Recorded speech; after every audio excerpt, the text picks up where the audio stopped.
Yo, what's going on, everybody? Swagkage here, and welcome to today's video. With me, I don't have Clyde or Seth. I have somebody else who I've never recorded a video with. This is my buddy Scotty. He doesn't upload a whole bunch of shit on his channel. I actually think he has like one video, and it's a little Naruto meme. His Twitter is @ScottyUwu, so go follow him. You know, if you like dank memes, I guess. XD. But yeah, he knows what he's talking about when it comes to Naruto versus battles, debates, all that. So no need to worry. The video is still going to be up to snuff. Yeah, we're talking about Tobirama versus Nagato. I don't really know how to segue into any of this. So what do you think?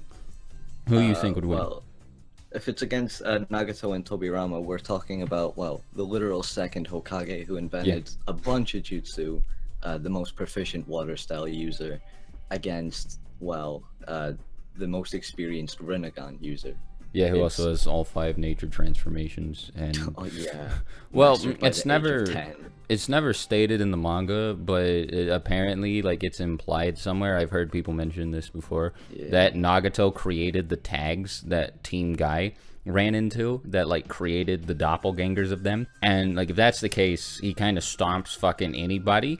But I will use them. Yeah, I won't bring those up in this debate. I mean, pretty much the only thing we see Nagato using is like wind style Gale Palm, and then all his Rinnegan abilities. That's really about it. So that's really disappointing though, because I would have liked to see Nagato use like more jutsu. He's definitely capable of it, and it would have made him like easily top 3 tier characters. Absolutely. But the thing is, like we mentioned earlier, he's easily the most experienced Rinnegan user. And like, this is shown pretty well to the audience because like Madara and Obito, well, Obito doesn't use like any Rinnegan abilities, though it's stated that he can. Madara uses a couple, but he doesn't use like the Asura path or even the animal path or any of that, whereas Nagato takes full advantage of his eyes. You know, he just fondled Naruto and Bee at the same time, because, you know, he had Naruto, he was about to rip his soul out, then Bee came in to save Naruto, and Nagato used the Asura path to sprout out extra arms. Yeah, he just choke held Bee right in the air and about did the exact same shit to him. It was pretty terrible. Like, he got movement in his legs back by like absorbing version 2 cloak chakra. It was so ridiculous. If not for the fact that Itachi used Koto Matsukami on himself, like Naruto and Bee would have got fucking eradicated. Like, the war would have just been lost immediately at that stage. That's that was the first opponent. That was the first set of opponents that they went up against too. And like, they spent so long convincing Tsunade and the Raikage to go out there, and then immediately they fight Nagato and Itachi. Yeah, they're like hyping themselves up. Naruto like speed blitzes the Raikage. He's like, "Yeah, guys, I've got this. Don't worry about it." They go out there and immediately just get fucked by Nagato. Like, yeah, it's good to mention though that like Jinchuriki are stronger than the tailed beasts. Like, once the tailed beast is inside them. Yeah, and that's literally the 8 tails. Right. Nagato is easily stronger than the literal 8 tails and half of the 9 Well, Bee didn't go full 8 tails mode, so, you know, you could make a debate about that, and Naruto wasn't using his QB avatar, but I think that QB mode, like KCM2 full Kurama avatar Naruto, is way stronger than the base half of the 9 tails he has inside of him.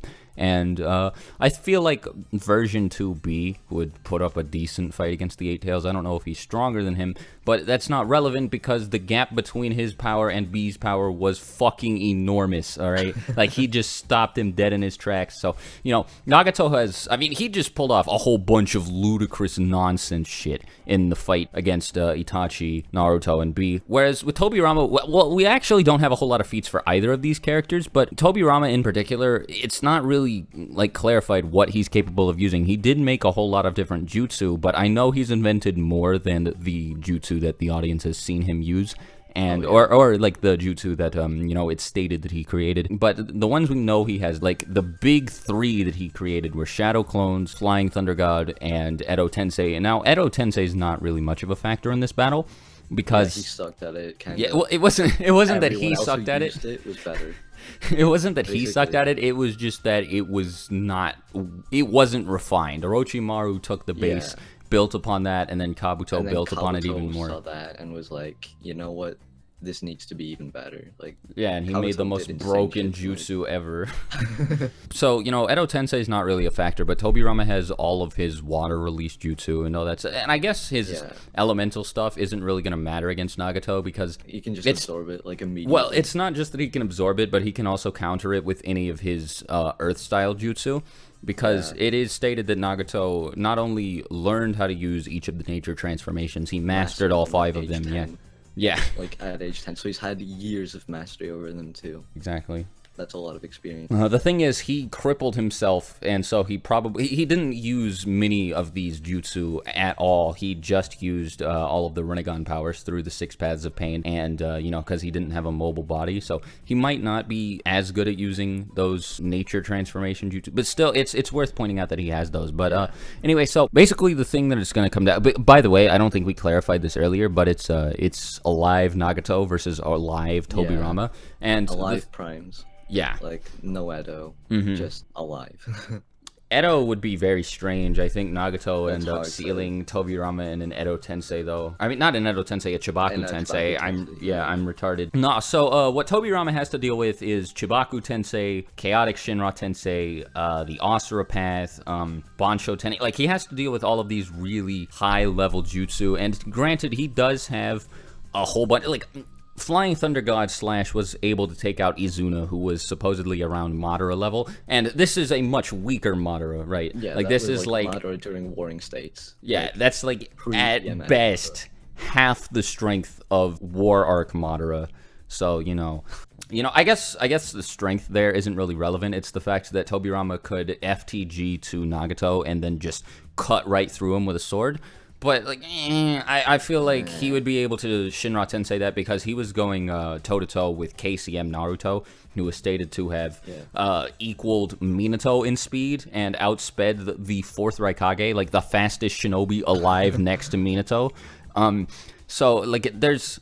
The thing is, Tobirama's fast because he can teleport, but... Outside of teleportation, yeah, he doesn't have very high combat speed. Like, I'm not gonna say he's not fast. You know, he can't move his arms more quickly than a regular, like, Jonin level fighter or a Chunin level fighter or whatever. But he's not like Minato, he's not Minato, like Raikage, KCM. Yeah, exactly. He's not that fast. So Nagato would be able to, you know, Shinra Tensei him away, or even worse, like if he tries to catch him from the side, he just grabs him with the Asura Path. I also don't think Tobirama has any longer or any knowledge of the Rinnegan because he wasn't alive anywhere near long enough to see any of that shit. So it's like he learned about it when he got reanimated and saw people using its ability. So exactly. Like he wouldn't be. I guess if they went in with knowledge, it'd be different, and he would probably try and figure out what he could and couldn't do. Yeah, like, but if he's invented so many jutsu, he's got to be smart enough to counter the Rinnegan with some sort of strategy. But if he goes in with no knowledge, Nagato probably fondles him. He just there's nothing like he could do effectively. I can see him like teleporting and like trying to phase Nagato out, and then he like teleports behind him or some shit. Could universal pull him, grab him, and then just extract his soul. Like exactly. He could use the paper bombs that spawn more paper bombs, mutually multiplying exploding tags. But like I don't. Shinra Tensei. Yeah, Shinra Tensei. That's all that is. The best strategy that he has, I think, is the ability to use a bunch of shadow clones and then have them FTG spam. But, I mean, I don't know how effective that would be because he needs to be able to take Nagato out in CQC. I don't think he has any large-scale enough ranged jutsu that would be able to bypass Shinra Tensei. And even if they could, Nagato could just absorb them. So, like, this is really tough. Like, he has to get close, and, it's, like, the only reason to Lost was because he was sealed at a range by the Totsuka Blade. Which is, like, the most OP attack that, like, you can hit someone with. Exactly. You can't, I don't think you can absorb Totsuka Blade either. It's a bit weird. It's, like, ethereal, so, like... Yeah. No idea. The Bringer of Darkness technique, that Infinite Darkness Genjutsu. Oh, yeah. But I believe that was Rinnegan. anime only. And anyway, Nagato can sense people's chakra, and the Rinnegan can see chakra, so it wouldn't really matter much. But I guess, yeah, it's a pretty simple conversation. Leave you guys' thoughts about it in the comments below. Maybe I don't know shit about Tobirama. Maybe Scotty doesn't either. There's really not much to explore with what he's capable of. And with Tobirama, a lot of the time, people are on, like, one side of a fence. It's, like, either they think Tobirama's Jesus, and he's like nigh Hashirama level, and there's no one who can fucking beat him. And then there's people who are just like, he's probably like the weakest Hokage. And I'm like, I think he's stronger than Hiruzen, but that's really about it. You wouldn't know though unless you got like more, screen time. There's not enough time Right, for exactly. people to actually view what he's capable of. There's no feats. Really, the most we know is he died to like a squad of Jonin to protect like. It was like 20 S rank ninja or something crazy though, so. Yeah, like people would like to downplay Tobirama for that, but no. That's 20 S rank ninja. And the Kinkaku or the Kinkaku force might have been composed of a bunch of shinobi, including Kinkaku and Ginkaku, who were supposed to be absurdly powerful. So, there's a chance of that. Like, they ate their way out of the Nine Tails. They literally had Nine Tails chakra because they ate their way out of it. Like, they bit the Nine Tails from the inside. So, Tobirama isn't exactly weak. Yeah. I think it would be a lot different if Tobirama had maybe taken the time to learn Sage Mode. Right, yeah. But he was like, nah, fuck that. Like, my brother got that. There's no need. I'll just invent a million jutsu that I won't be able to use anyway. Yeah. But like I said, leave you guys' thoughts in the comments below. Check out Scotty on Twitter, I guess. Go like the one video he's uploaded. And yeah, till my next video. Talk to you guys next time. Peace.